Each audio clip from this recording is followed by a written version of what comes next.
Assalamualaikum warahmatullahi wabarakatuh. Selamat pagi, salam sejahtera untuk kita semua. Perkenalkan, kami dari kelompok 4. Kami akan mempresentasikan tentang kecerdasan CQ atau Creativity Quotient. Sebelumnya, perkenalkan anggota kelompok kami. Yang pertama ada Anton Eka Prayoga, absen 2. Ada Bagas Putra Bayangkara, absen 4. Ada Dias Andriani, absen 6. Ada Gema Takbir Yasir, absen 10. Moses Abelard, absen 21. Dan Raina Alicia, absen 27. Serta guru pembimbing mata pelajaran bimbingan konseling, yaitu Ibu Yusnida. Sebelum membahas kecerdasan CQ atau Creativity Quotient, di sini saya akan menjelaskan sedikit tentang kecerdasan. Kecerdasan adalah sebagian kumpulan kapasitas seseorang untuk bereaksi searah dengan tujuan, berpikir rasional, dan mengelola lingkungan secara efektif.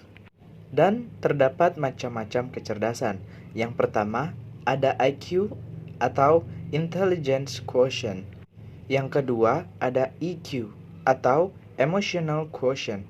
Yang ketiga, ada SQ, Spiritual Quotient. Yang keempat, ada CQ atau Creativity Quotient. Yang terakhir, ada AQ atau Adversity Quotient. CQ atau Creativity Quotient. Creativity atau kreativitas adalah potensi seseorang untuk memunculkan sesuatu yang merupakan penemuan-penemuan baru dalam bidang ilmu dan teknologi, serta semua bidang dalam usaha lainnya. Joy Paul Gilford adalah seorang psikolog berkebangsaan Amerika yang melakukan penelitian pada tes kecerdasan. Ia mendeskripsikan 5 ciri kreativitas, yaitu yang pertama, kelancaran atau kefasihan, yaitu kemampuan untuk memproduksi banyak ide. Lalu yang kedua, keluasan, yaitu kemampuan untuk mengajukan bermacam-macam pendekatan jalan pemecahan masalah. Yang ketiga, keaslian, yaitu kemampuan untuk melahirkan sebuah gagasan yang orisinal sebagai hasil pemikiran sendiri. Yang keempat, penguraian, yaitu kemampuan menguraikan sesuatu secara terperinci. Yang kelima yaitu perumusan kembali, yaitu kemampuan untuk mengkaji kembali suatu persoalan melalui cara yang berbeda dengan yang sudah lazim, yaitu cara-cara yang sudah banyak dipakai. Kreativitas terdiri dari 2 unsur. Yang pertama, kefasihan, yaitu kemampuan untuk menghasilkan sejumlah gagasan dan ide pemecahan masalah dengan lancar tanpa hambatan. Lalu yang kedua, keluasan, yaitu kemampuan untuk menemukan gagasan yang berbeda dan luar biasa untuk memecahkan suatu masalah. Manusia yang menjadi lebih kreatif akan lebih terbuka pikirannya terhadap imajinasinya, gagasannya sendiri maupun orang lain. Penelitian mengungkapkan bahwa manusia berkreasi karena adanya kebutuhan dasar, seperti keamanan, cinta, dan penghargaan. Mereka juga termotivasi untuk berkreasi oleh lingkungannya, dan manfaat dari berkreasi seperti hidup yang lebih menyenangkan, kepercayaan diri yang lebih besar, kegembiraan hidup, dan kemungkinan untuk menunjukkan kemampuan terbaik mereka. Hambatan dalam proses kreatif adalah bagian dari proses itu sendiri. Artinya, setiap kita berproses untuk menjadi kreatif, pasti selalu ada hambatan. Ada beberapa hambatan yang akan kita temui dalam upaya menjadi kreatif. Pertama adalah kebiasaan. Kebiasaan pada umumnya dianggap sebagai hal yang tidak kreatif, serta bentuk respon yang stereotip atau pengambilan keputusan secara cepat. Kebiasaan yang dimaksud adalah kebiasaan dalam pemikiran. Keluarlah sedikit demi sedikit dari sudut pandang yang biasa dilakukan, dan temukanlah sudut pandang yang berbeda. Dua, waktu. Ketika kita sibuk, kita selalu berpikir tak ada waktu untuk menjadi kreatif. Di pihak lain, orang kreatif juga memiliki 24 jam waktu per hari yang sama dengan orang lainnya. Hal ini berarti bahwa kita seharusnya hanya membutuhkan sedikit waktu dari semua waktu yang ada untuk menajamkan kreativitas kita.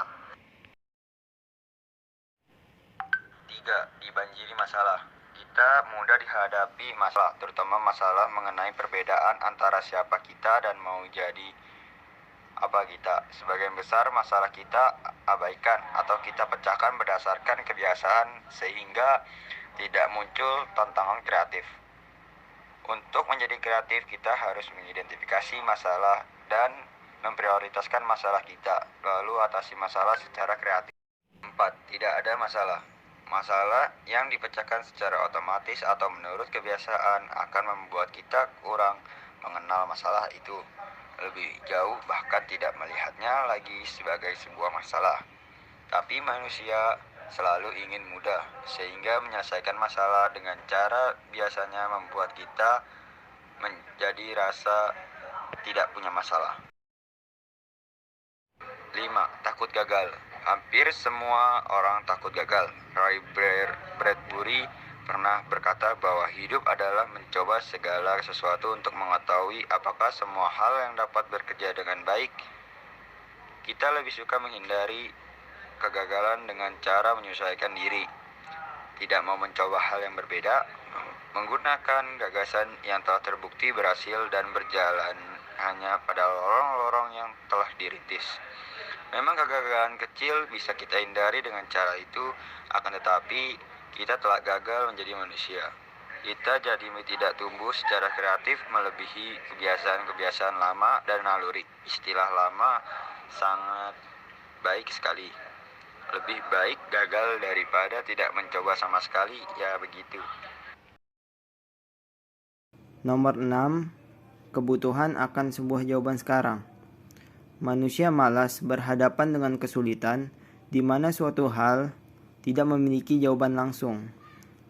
Berikut ilustrasinya.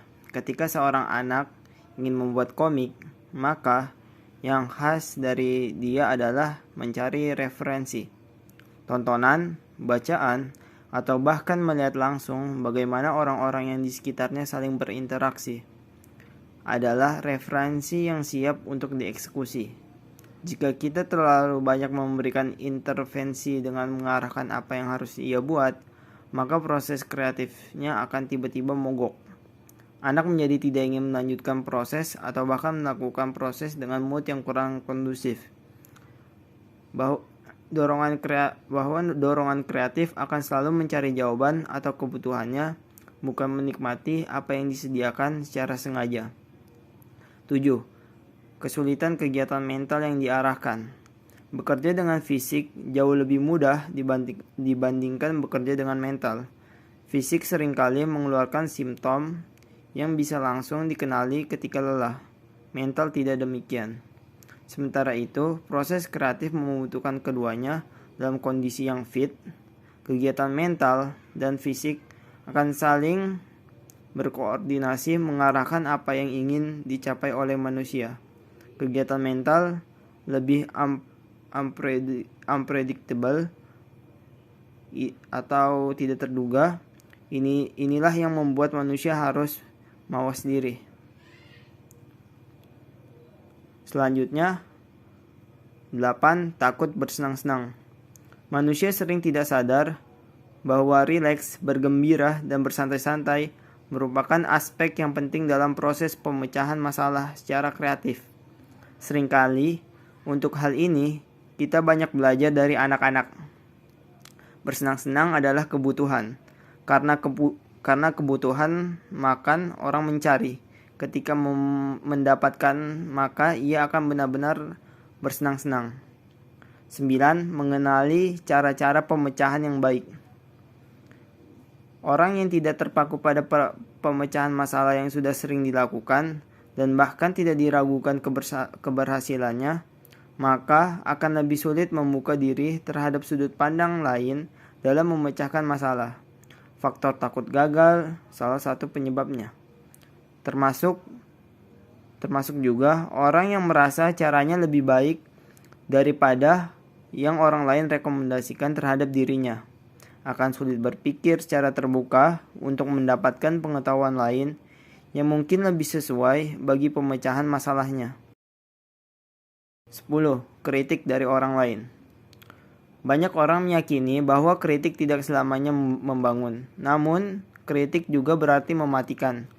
Padahal orang yang akan membutuhkan feedback terhadap apa yang sudah dilakukan Selain meningkatkan kebermaknaan, kritik juga dapat mengubah paradigma yang selama ini selalu kita gunakan, yang tanpa kita sadari sudah usang.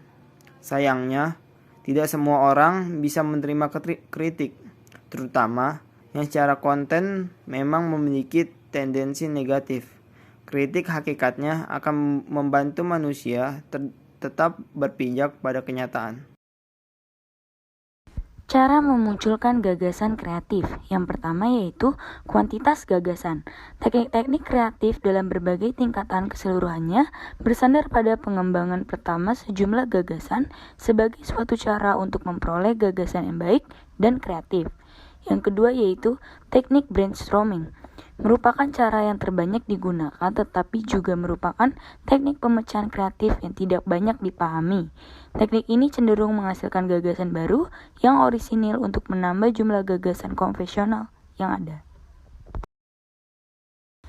Selanjutnya, sinektik, suatu metode atau proses yang menggunakan metafora dan analogi untuk menghasilkan gagasan kreatif atau wawasan segar ke dalam permasalahan. Maka proses sinektik membuat yang asing menjadi akrab dan sebaliknya. Kemudian, memfokuskan tujuan, membuat seolah-olah apa yang diinginkan akan terjadi besok telah terjadi saat ini dengan melakukan visualisasi yang kuat. Apabila proses itu dilakukan secara berulang-ulang, maka pikiran Anda akan terpusat ke arah tujuan yang dimaksud dan terjadilah proses autosugesti ke dalam diri maupun keluar. Kesimpulan dari presentasi kelompok 4 kali ini yaitu sumber daya manusia sebagai pelaksana suatu profesi dengan tingkat kecerdasan, kreativitas atau CQ yang tinggi adalah mereka yang kreatif, mampu mencari dan menciptakan terobosan-terobosan dalam membatasi berbagai kendala atau permasalahan yang muncul dalam lembaga profesi yang mereka geluti. Seorang pelaksana profesi yang ingin mencapai nilai-nilai profesional haruslah mempunyai CQ yang tinggi, yaitu mampu menghasilkan ide-ide baru atau orisinil dalam meningkatkan daya saing dalam dunia kerjanya dan lebih luas lagi daya saing di era globalisasi. Sekian presentasi dari kelompok 4 kali ini mengenai kecerdasan kreativitas. Kurang lebihnya mohon maaf. Wabillahi taufiq wal hidayah. Wassalamualaikum warahmatullahi wabarakatuh.